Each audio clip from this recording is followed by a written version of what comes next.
Beatstar is a music rhythm game developed by Space Ape Games and was released in early August of 2021. It was released for mobile devices and Google Play. I actually came across this game when I was looking through my iPhone, and in the App Store they had one of those featured articles. I read through it and I thought, a spiritual successor to Tap Tap Revenge? I used to play that a lot in my teen years, so I thought fuck it, I'll download it and give it a go. So what do I think of Beatstar? Well, my first impressions were actually quite positive at first, especially in regards to its presentation. The smooth, sleek appearance, the performance was pretty solid, crisp visuals, menu navigation was good. Yeah, not too bad. Aside from the band names and logos at the bottom of the screen, and just changing the colours of the backgrounds, I would have liked to have seen unique frames and skins like in Tap Tap Revenge, for example, and even Stepmania has customizable arrows and stuff and music videos. So yeah, maybe that would have helped give each song more of a personality, be more appealing and adds character to the songs you're playing, really. So Beatstar's gameplay is very similar to those of other popular music video games like Guitar Hero, Dance Dance Revolution, Pop and Music, Rock Band, those kind of games.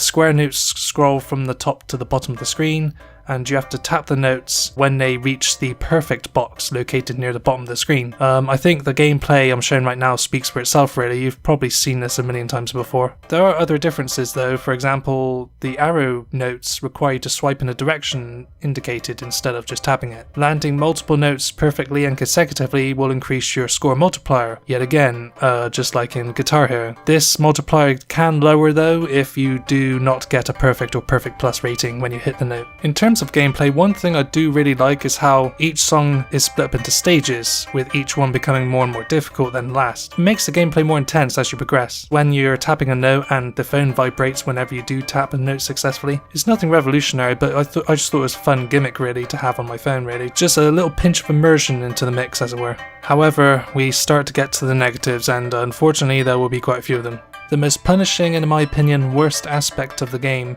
is when you miss a single note. Missing just one note at any point results in the song stopping immediately. Then a message pops up telling you to spend gems if you want to continue from where you left off.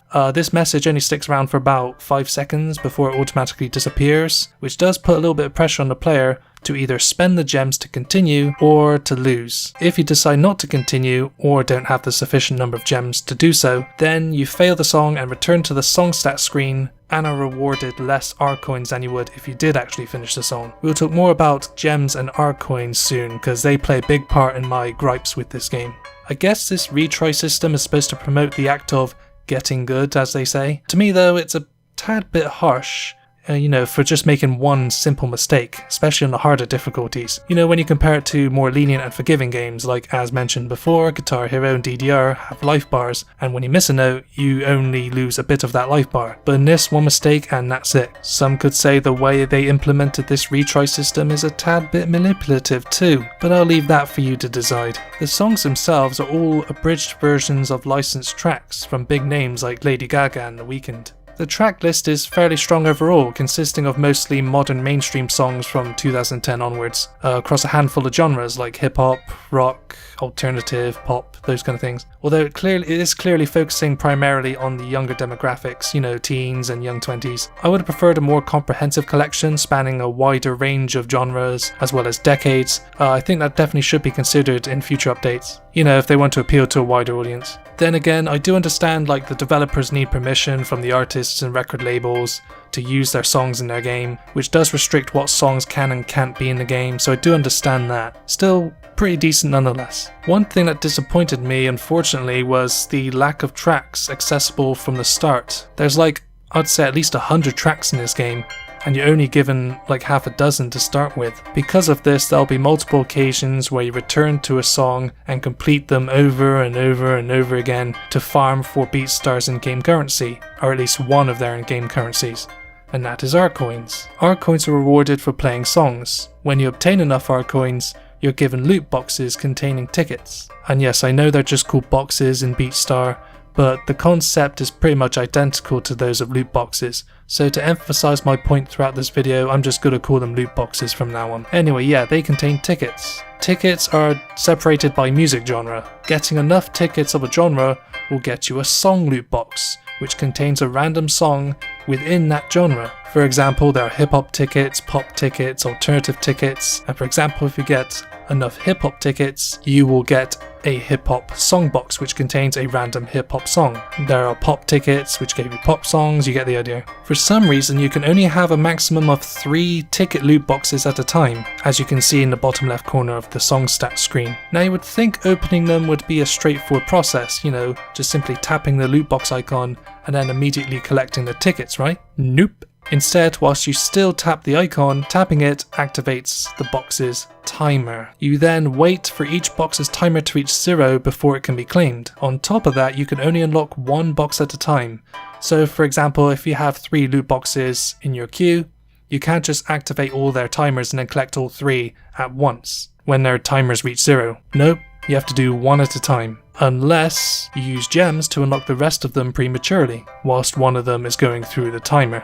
And at first these timers weren't so bad, they were only like 5 seconds long at first, but as you open more and more loot boxes, the timers increase in length, going from seconds to minutes to even hours. In my case, it started off with 5-second openings, and then 1.5 minutes, then about 5 minutes, all the way up to 5-hour waits. So yeah, it gradually transforms into a tedious waiting game.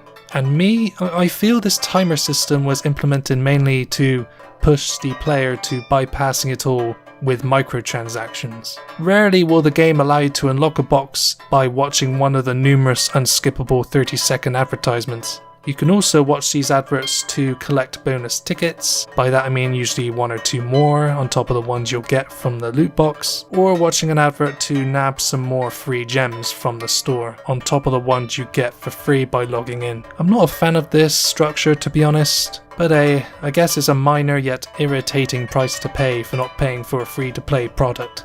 Try saying that 5 times fast.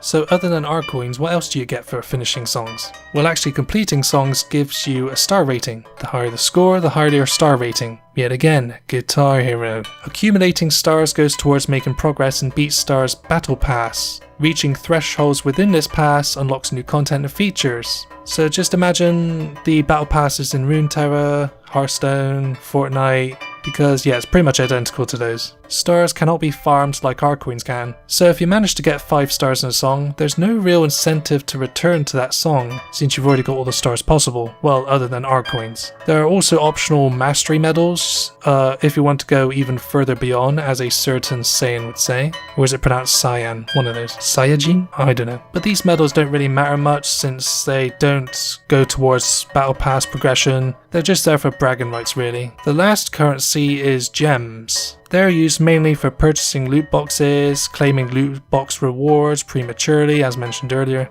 and purchasing songs and song loot boxes from the store. From what I've gathered after playing a couple hours of this game, the only ways to acquire gems for free is by claiming the paltry sum of gems you get for logging in every, I think it's like 17 hours, and by getting gems as rewards from the Battle Pass. Of course, being a free-to-play mobile game, gems can be instantly purchased with real-world money via the store. Now, this is just my subjective view on this, but I think the gems and the items on display at the store, they're pretty expensive for what they are. As an example, the featured track of the day at the top of the store, this one track usually costs 199 gems, so you can purchase this track by either buying the 300 gems offer for £4.49, which in American dollars is $6.22, or you can buy 50 gems 4 times for £3.56, which is $4.94. The random loot boxes are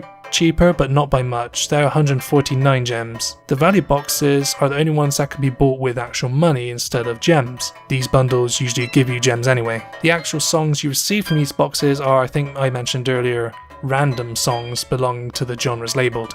This could lead to quite a bit of disappointment on a frequent basis when you receive stuff like Believer by Imagine Dragons or Bad Guy by Billie Eilish. Ugh. You can select the hearts next to the songs you like or want, which adds them to a wish list. Wish list boxes can be obtained once you've hit level 3 in the Battle Pass. Wish list boxes guarantees a song from that wish list. If I were to summarize Beatstar in one sentence, it would be: Beatstar is a gacha game, but you get songs instead of anime waifus. whichever you prefer really, I guess. So yeah, in conclusion, Beatstar's a decent game. It's just being held back and hindered by its lack of innovation, the emphasis on microtransactions, alienating monetary structure, the gradual monotonous grind involved, and the tedious ever-increasing timers and goals. Oh yeah, I forgot to mention, the song loot boxes, the amount of tickets required to get them increases every time you open them. So for example, if you have a hip hop loot box and you open it, after getting 5 tickets, the next one will require 10 tickets. Then after you open that, the amount of tickets for the next one will be 15, 20, you get the idea. Even without these criticisms, the concept of a music rhythm game like this in 2021 meant Beatstar was already outdated from the get-go. Its design, its concept, and just the general decline of music games, well outside of Japan, meant Beatstar was never really going to generate that much interest in the first place. In the end, unfortunately, I don't recommend Beatstar, well at the time of making this video. I recorded all my footage in early September 2021, so it's still fairly new when I played it. Perhaps future patches and updates will refine the game over time. I guess we'll just have to wait and see. My final score, I don't really do scores. Thanks for watching, bye.